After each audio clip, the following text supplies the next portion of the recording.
ஆண்டவரும் உலக இரட்சகருமாகிய இயேசு கிறிஸ்துவின் இனிய நாமத்தினாலே உங்கள் யாவரையும் இந்த காலை வேளையிலே வாழ்த்துகிறேன். கர்த்தர் தாமே உங்களை ஆசீர்வதித்து உணர்த்துவாராக. இன்று நாம் தியானிக்கக்கூடிய தேவ வார்த்தையானது நீதிமொழிகள் 10:19. சொற்களின் மிகுதியே பாவமில்லாமல் போகாது, தன் உதடுகளை அடக்குகிறவனே புத்திமான். ஆமென். அன்பு சகோதர சகோதரிகளே, இன்றைய உலகத்தில் மனிதர்கள் அதிகமாக பேசுவார்கள், ஆனால் குறைவாகவே சிந்திக்கிறார்கள். ஒரு நிமிடத்தில் பேசும் ஒவ்வொரு வார்த்தையும் ஒருவரின் இருதயத்தையும் வாழ்நாள் முழுவதையும் காயப்படுத்த முடியும். அதே வார்த்தையானது ஒருவரின் வாழ்க்கையை உயர்த்த முடியும். இந்த வசனத்தின் மூலம் தேவன் நமக்கு சொல்லும் செய்தி என்னவென்றால், நமது நாவை கட்டுப்படுத்துவது அவைக்குரிய முதிர்ச்சியின் அடையாளமாக விளங்குகிறது. ஒரு கோபமான நேரத்தில் பேசும் வார்த்தை குடும்பத்தை பிரிக்கலாம். ஒரு பொய்யான வார்த்தை நட்பை உடைக்கலாம். ஒரு அவசரமான தீர்ப்பு நீதிமானை வேதனைப்படுத்தலாம். ஆகவே பேசுவதற்கு முன்பாக ஜெபித்து பதில் அளிப்பதற்கு முன்பாக சிந்திக்க வேண்டும். தாவீது பலமுறை சவுல் துன்புறுத்தப்பட்டான்.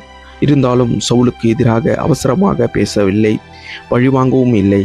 அவர் தேவனுக்காக காத்திருந்தார். அதனால் தேவன் அவரை உயர்த்தி இஸ்ரவேலின் மகத்தான ராஜ்யத்தை அவனுக்கு தந்தார்.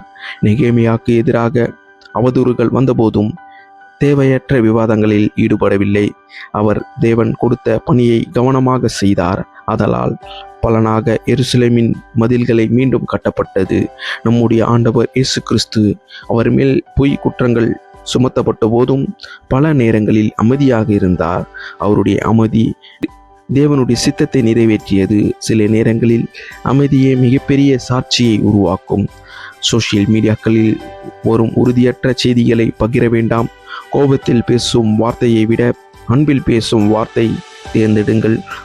குடும்பத்திலும் வேலை செய்யும் இடத்திலும் சபையிலும் சமாதானத்தோடு உருவாக்கும் வார்த்தைகளை பயன்படுத்துவோம்.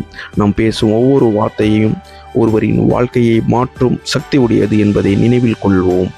வார்த்தைகளை அடக்குகிறவன் புத்திமான். வார்த்தைகளையே ஆசீர்வதிக்கிறவனே தேவனுடைய கருவியாய் பயன்படுத்துகிறார். கர்த்தர் இன்று உங்கள் வார்த்தையையும் உங்கள் வாழ்க்கையையும் ஆசீர்வதித்து நீங்கள் பேசும் ஒவ்வொரு வார்த்தையையும் பலருக்கு ஆறுதலும் ஆசீர்வாதமாக இருக்க கிருபை செய்வாராக. God bless you.